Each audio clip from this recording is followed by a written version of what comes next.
Oui, bonsoir, comme prévu, déjà je tiens, je suis désolé parce que je devais faire mon direct à 21h, c'était pas possible, donc j'avais décidé de le faire à 22h30. L'objet de ce direct ce soir, sur insistance des amis, ils m'ont toujours demandé des explications. Pourquoi, pourquoi mon hostilité au régime marocain depuis qu'ils me connaissent, que je connais depuis 10 ans, je sais pas, on va dire depuis les années 90 que j'ai une hostilité marquée contre le régime royal marocain et l'ensemble de ses services. Très bien. Donc, moi, je suis de la génération des années 70-80. Je suis né, bien évidemment, après l'indépendance de l'Algérie. On a fait l'école de la République, on a étudié l'histoire à l'école. On a bien évidemment bénéficié aussi du récit de nos aînés sur l'histoire du pays, voilà, qui venait juste de sortir du colonialisme.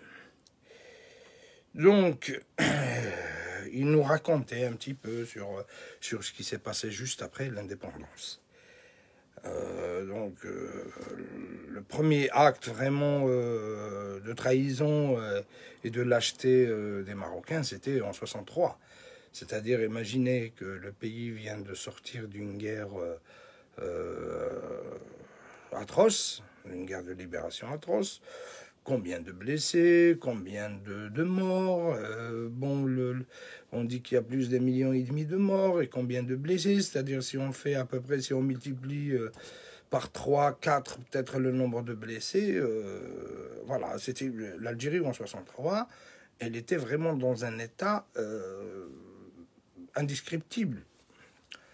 Mais ils étaient dignes, ils avaient leur dignité. Donc le pouvoir marocain, pensant que, c'est-à-dire, il avait déjà des informations que, réellement la structure militaire algérienne et puis les luttes internes pour le contrôle du pouvoir rendaient, c'est-à-dire l'invasion de l'Algérie avec son immensité l'immensité de son territoire, très, très facile. Donc le Maroc, il a profité de l'occasion pour aller revendiquer Béchar, Tindouf, et il a envoyé ses unités militaires pour essayer de prendre le territoire comme ça. C'est-à-dire sincèrement, c'est-à-dire dans un langage beaucoup plus simple, c'est comme vraiment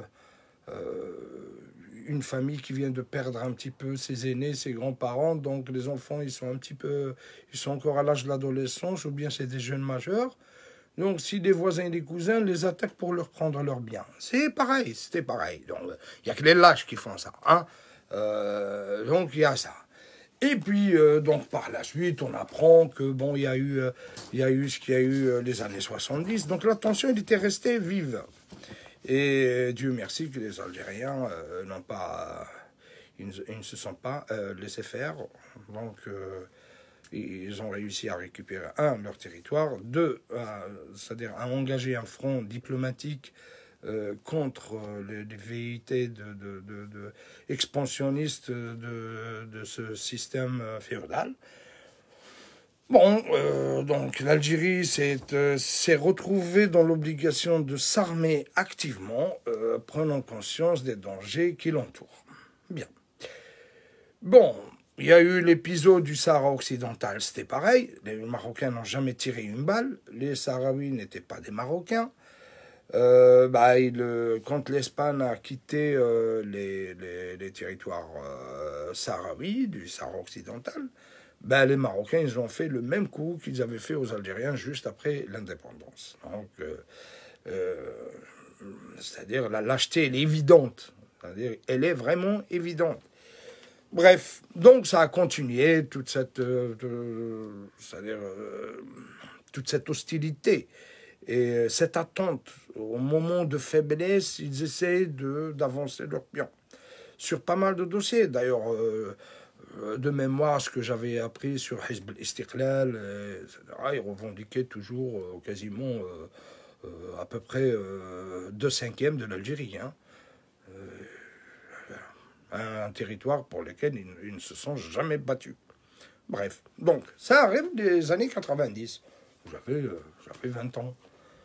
Voilà, c'était l'arrivée des islamistes, l'arrivée des islamistes, du wahhabou-islamisme, c'est-à-dire d'une façon expressive, et il prend le contrôle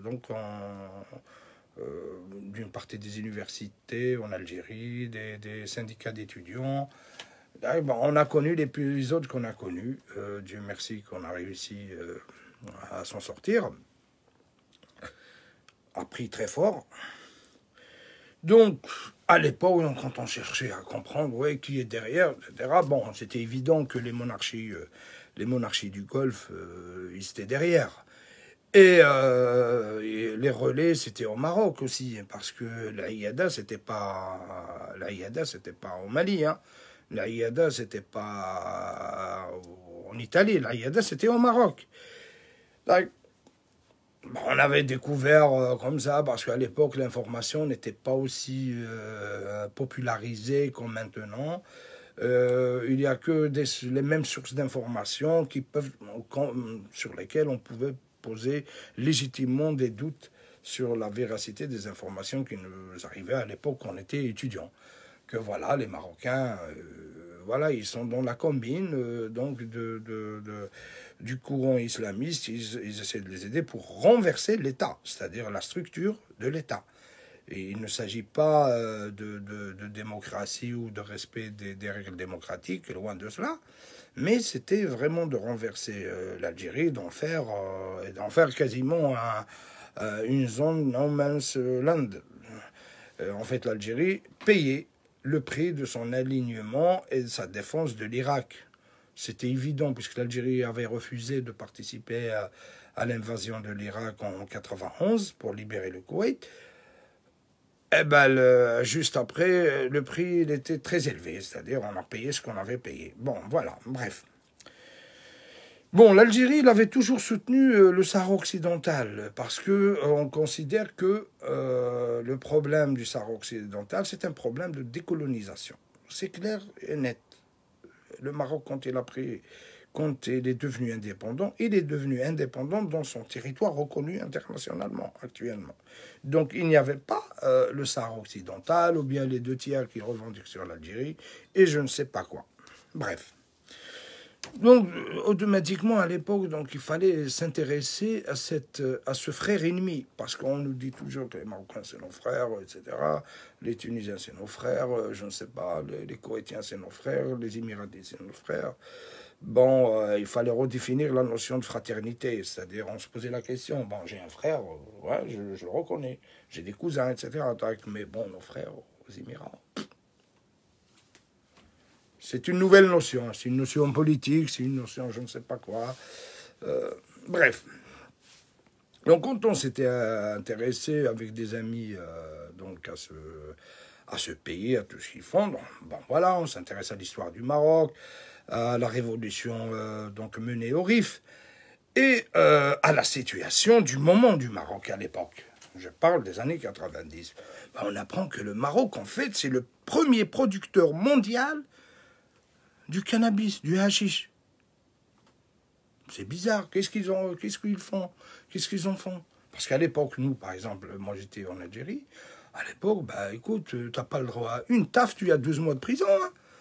Il y a pas, ils badinent pas au bled avec, alors là, si tu fais de la culture, t'es pas dans la merde. Hein. T'es mal barré. Hein. Et puis quand on te jette en prison, ils peuvent t'oublier pour te juger. Donc les gens... une taf, ça coûte trop cher. Alors, mais on se posait la question quand même, qu'on entendait qu'il y avait du cannabis qui arrive. Alors, ceux qui prennent le risque d'aller cultiver ça, ils doivent se compter même au bout des doigts, c'est-à-dire sur un grand ensemble. Sur, par exemple, je sais pas moi, sur un département, il ne peut pas y avoir des centaines de gens qui cultivent ça, ou bien qui trafiquent ça, ou bien qui consomment. Donc c'était quasi marginal. Donc il faut se poser la question. Et puis à force, on apprend ce que c'est que l'économie, ce que c'est que l'économie parallèle, ce que c'est que les trafics, ce que c'est que tac. Eh ben, on comprend aisément que le hashish est un moyen, donc d'abrutissement et de zombification, si je peux utiliser le terme, puisque maintenant il est à la mode, donc de la partie utile du peuple marocain.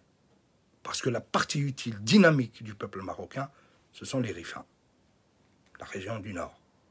C'est clair, net. C'est eux qui ont réussi à se battre, malgré qu'ils étaient, c'est-à-dire ils n'étaient pas nombreux, mais ils avaient la rage de la liberté, de la dignité, donc ils ne se sont jamais soumis. Alors, la drogue, qu'est-ce qu'elle fait, le hashish? Pourquoi ils ont adopté ça? En fait, le hashish, ça te permet d'abrutir les gens, c'est-à-dire de dévaluer la notion de travail, parce qu'avec ça, tu gagnes vite fait beaucoup d'argent. D'autre part, à force de commercialiser ça, donc on arrive à, c'est-à-dire à distinguer les qualités, donc les gens ils vont goûter et ça va se populariser la consommation.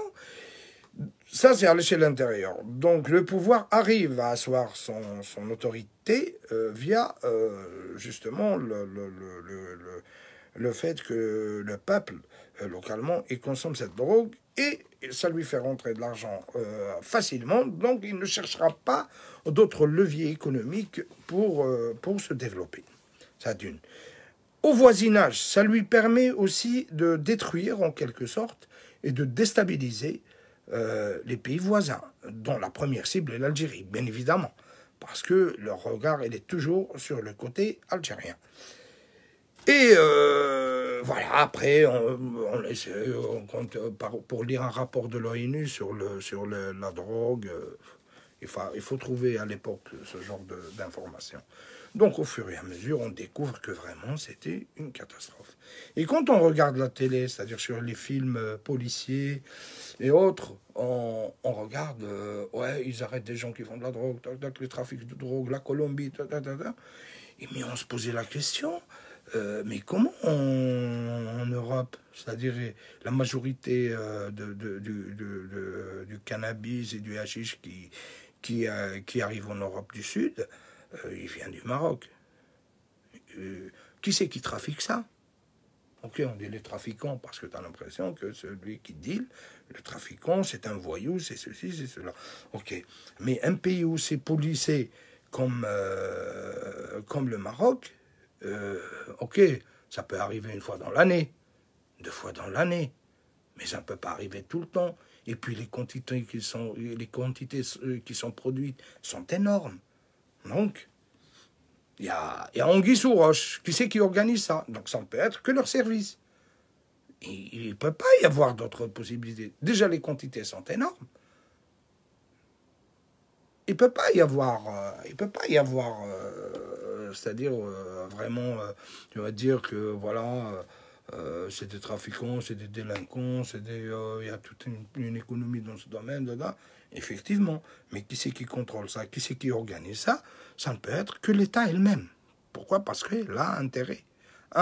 Ce que j'ai dit tout à l'heure, ça lui permet de contrôler la population du Nord, ça lui réalise donc des coûts de déstabilisation gratuite, et tout en étant payé donc, de ses voisins, et puis ça alimente les quartiers populaires en France, en Espagne, et en Italie, et dans les quartiers populaires, en général, c'est des immigrés. Donc, pour qu'ils oublient leur souffrance, leur situation dramatique, ils se tapent le chichon. Et le chichon, c'est un moyen d'abrutissement souple, tranquille. Voilà. Donc, c'est un outil par lequel on déstabilise toute une région. Très bien. La question qui m'a été, c'est-à-dire qui me sautait à la tête, pourquoi? Mais pourquoi laisse-t-on le Maroc faire ce qu'il fait? Quelles sont les complicités? Je vais vous raconter une histoire extraordinaire. Une fois, c'était en 2000, si je ne me trompe pas, c'est en 2013 ou 2014. il y avait une conférence donc sur la délinquance, l'insécurité et donc et des trafics de drogue, etc., dans les quartiers sensibles. Cette conférence, c'était l'éminent Frédéric Pechnard, qui était le conférencier. Et ça parlait de ça, ok, c'était tout le monde, oui, il faut. Il était le numéro 1 de la police en France durant Sarkozy, hein, à titre de rappel. C'était Monsieur Police de Sarkozy. Et à la fin de la conférence, là, tout le monde a posé ses questions, etc. Ce sont toutes des questions légitimes, parce que la sécurité, c'est un des premiers éléments, c'est un des premiers droits. Il ne peut pas y avoir de liberté s'il n'y a pas de sécurité, ou s'il ne peut pas y avoir de sécurité s'il n'y a pas de liberté. Ça, c'est clair, c'est-à-dire les deux marchent ensemble. Et je prends la parole, je dis, Monsieur Pechnard, ok, mais je pense que vous étiez donc à la tête de la police, vous êtes certain que à peu près 60% au moins du cannabis et du hashish qui arrive en France et en Europe du Sud en général vient du Maroc. Effectivement, ok. Mais alors, pourquoi le pouvoir politique en France, qui a une influence affirmée et assumée sur le pouvoir au Maroc, pourquoi ne demanderait pas ou bien ne ferait pas une pression sérieuse, parce qu'ils sont en train de détruire justement les quartiers, comme ils l'ont fait d'ailleurs les Qataris. Hein, les Qataris, ils ont fait un putsch à l'islam, au véritable islam qui était là, l'islam du Maghreb. Un islam qui est très très ouvert, qui intégrait tout le monde, qui acceptait toutes les différences. Donc c'était pareil. Donc je lui dis, mais pourquoi il n'y a pas une action forte des pays de l'Europe du Sud sur le Maroc? Il faut arrêter avec ça. Du moins, ok, on respecte votre souveraineté. Vous voulez produire du cannabis, c'est votre problème. Mais au moins, dites-nous combien vous produisez, combien vous consommez localement, et que faites-vous du reste? Il faut de la transparence. Là, tout le monde a braqué les yeux sur moi. C'est qui celui-là qui a posé cette question? Parce qu'il fallait... J'ai dit, ben voilà, pour moi, honnêtement, citoyen lambda, pour moi, c'est une forme d'hypocrisie. C'est-à-dire, tu sais qui c'est que... C'est-à-dire ici, par exemple, un simple travail de policier, t'as de la drogue, tu cherches d'où elle vient. Donc, t'arrêtes à la fois les dealers et les producteurs. C'est comme ça que ça marche. Donc, tu vois, quand tu arrives à savoir, c'est-à-dire à déterminer la toile, tu trouves la source, tu vas aller voir la source. Qu'est-ce qui se passe? Ok. Donc, M. Pechnard, il a été très excellent dans le domaine, hein, c'est-à-dire il connaît vraiment son métier. Donc, il a parlé de problèmes de développement, d'investissement au nord du Maroc. Et donc, il fallait trouver et convaincre la région qui produit au Maroc le cannabis de passer à autre chose, à d'autres cultures, parce que on dit que les terres au Rif, elles sont pauvres, elles sont pas fertiles, tu peux pas produire autre chose. Ça, ce sont que des arguments, c'est-à-dire on peut installer là-bas des usines, autre chose, je sais pas, du textile. Certes, ils vont pas gagner pareil, mais on sera un peu plus tranquille, parce que les sources d'approvisionnement vont être taries, et on aura un peu plus de tranquillité. Bien évidemment, on comprend bien qu'il a sous-entendu qu'il y a un manque de volonté politique, pas seulement en France, mais bien dans bien d'autres pays. Donc voilà, et ça c'est un aspect, hein, ce que j'ai dit depuis tout à l'heure, c'est un aspect. Maintenant, revenons à la structure même du pouvoir marocain. Le souverain marocain, il est le guide des croyants, Emir al-Mu'minin, le guide des croyants, il fait tout ça. Attends, mais c'est-à-dire, moi, tant que musulman, je me pose la question. Moi, si j'étais marocain, par exemple, si j'étais marocain ou d'origine marocaine, je sais pas. C'est-à-dire il y a une contradiction absolue entre l'image que doit incarner le roi, ce qu'il fait, le pouvoir qu'il exerce, et ce qu'il prétend être. C'est-à-dire que qu'est-ce que c'est que ça? Mais il est en train d'abrutir son peuple. Il est en train de transformer en... Je sais pas, parce que là où il y a ces milieux-là, c'est des maisons closes, je suis désolé. Donc, mais c'est pas possible. Donc, voilà le pourquoi, en général, à chaque fois, je lis, j'essaie de trouver des trucs comme ça. Je dis, mais c'est pas possible. Donc, le fond de l'hostilité que j'ai au Maroc, donc il y a quelques aspects. Il y a pour moi, c'est une lâcheté. Peut-être que je me trompe. C'est une lâcheté de s'attaquer à son voisin dans les moments difficiles. Même dans les moments forts, on ne va pas s'attaquer à notre voisin. C'est pas parce que le voisin est absent, je vais aller lui prendre un garage. Je vais aller lui prendre un morceau de terrain. Donc, le Maroc, c'est ce qu'il fait. Donc, maintenant, revenons à ce qui s'est passé, là, au troc qu'il y a eu entre la reconnaissance et l'établissement des relations diplomatiques avec Israël, avec le troc du Sahara occidental. Moi, honnêtement, je vais vous le dire, je vais peut-être étonner certains, qu'il établit d'une façon officielle, officieuse, les relations avec Israël, avec je ne sais pas moi quel État, ça les regarde. Ils sont souverains, ils regardent leurs intérêts dans le respect du droit international. Ils font ce qu'ils veulent, ils établissent des relations avec qui ils veulent. C'est leur problème.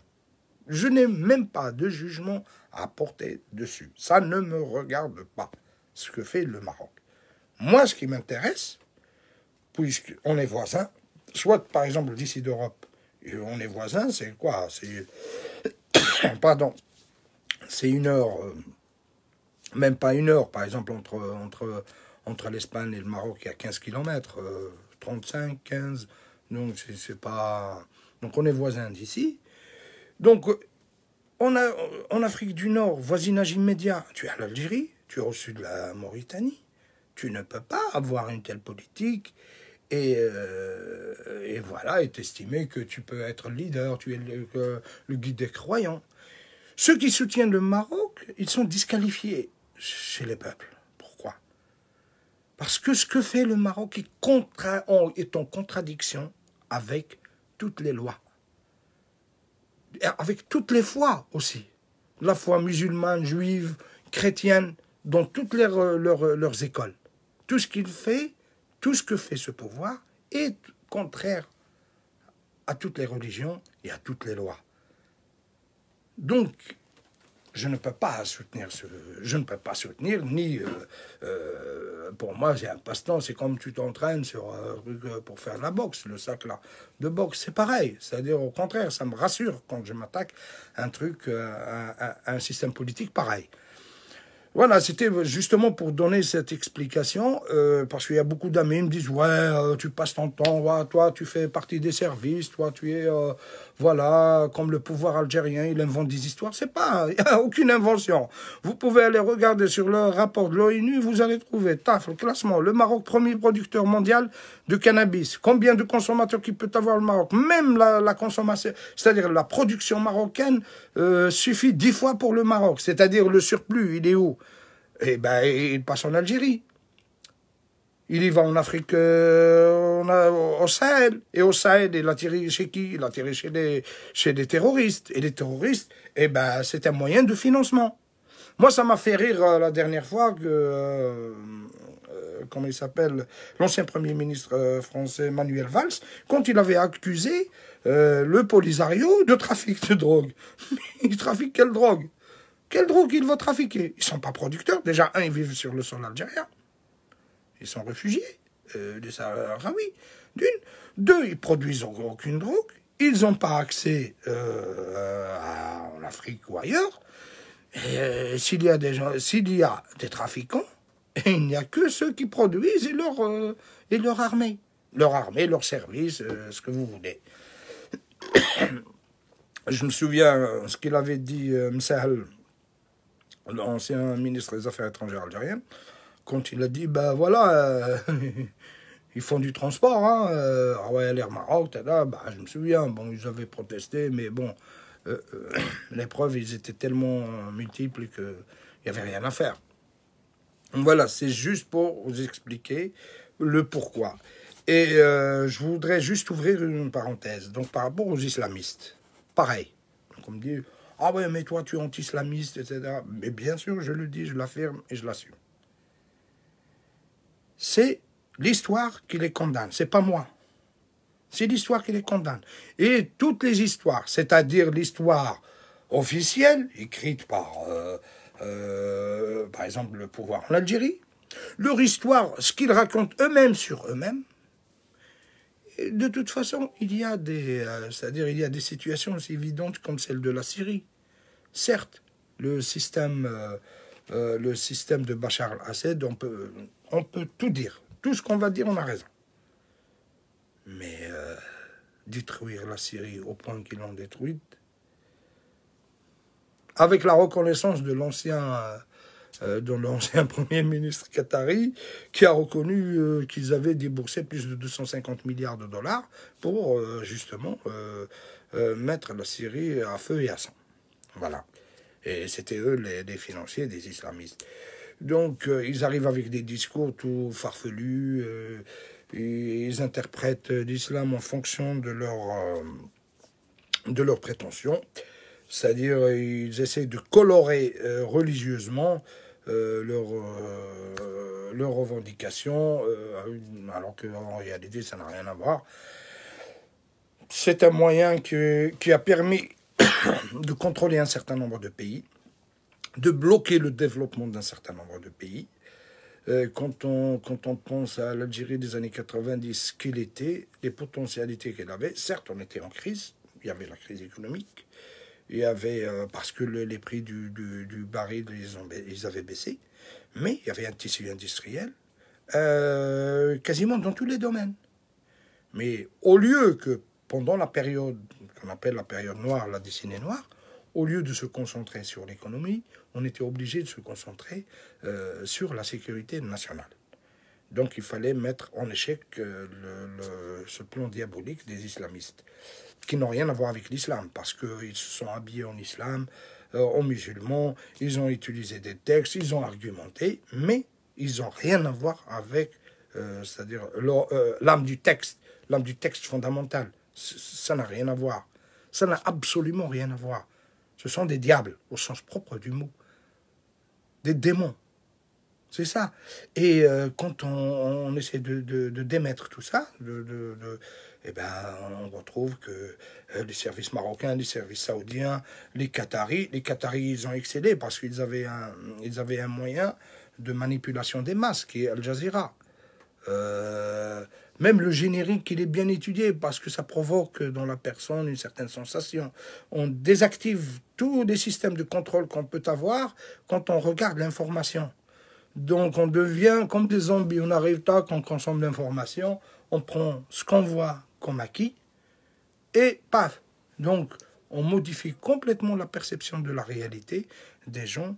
Et puis il faisait passer des ulama de balles, donc des criminels habillés ulama qui argumentaient avec des hadiths et ceci.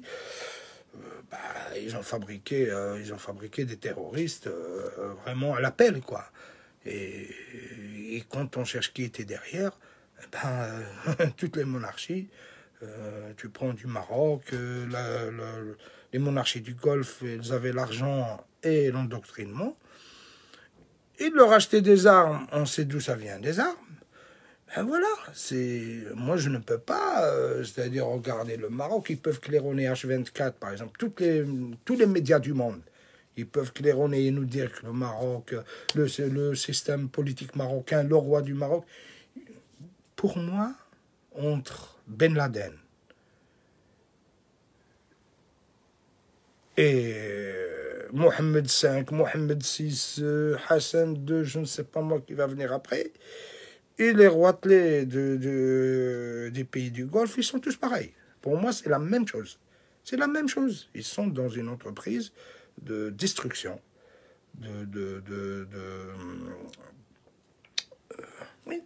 ils veulent asseoir leur pouvoir, ils veulent jouir, hein. Ils veulent qu'on les laisse tranquilles, faire comme eux ils veulent. Tout le monde se sert, le peuple il est esclavagé. Voilà. Donc j'espère avoir répondu, avoir donné un petit peu des explications pourquoi cette hostilité, qui ne va pas s'arrêter. Le fait qu'ils ont établi des relations diplomatiques avec Israël n'a rien à voir, je n'ai aucun problème par rapport à ça. Voilà.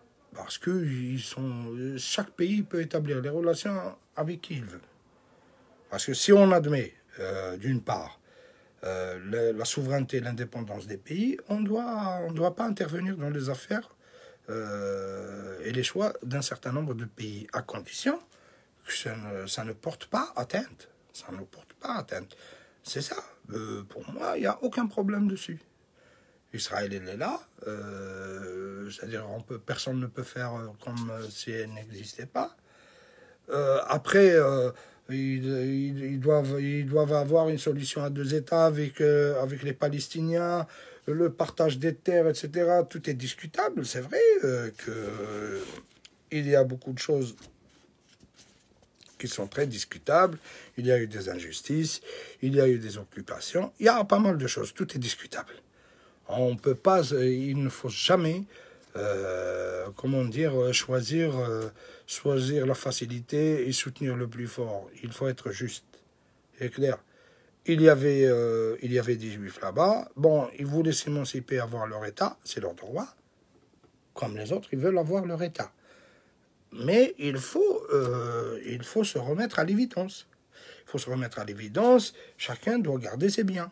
Voilà. Donc trouver des solutions politiques dans un cadre global où, quelle que soit la qualité du pays qui va sortir de leur négociation, il sera accepté par tout le monde et tout le monde respecte tout le monde dans un cadre de droit international. Voilà. C'est pour cela que moi, ça ne me posait pas de problème. Je n'ai pas le droit de porter un jugement. C'est leur problème.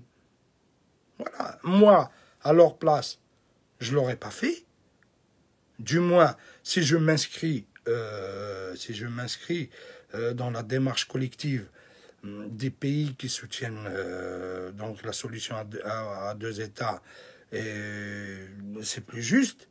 Mais ils l'ont fait, ça les regarde. Ce n'est pas. Mais moi, ce qui m'a vraiment, c'est-à-dire confirmé ce que je pensais depuis j'ai 50 ans.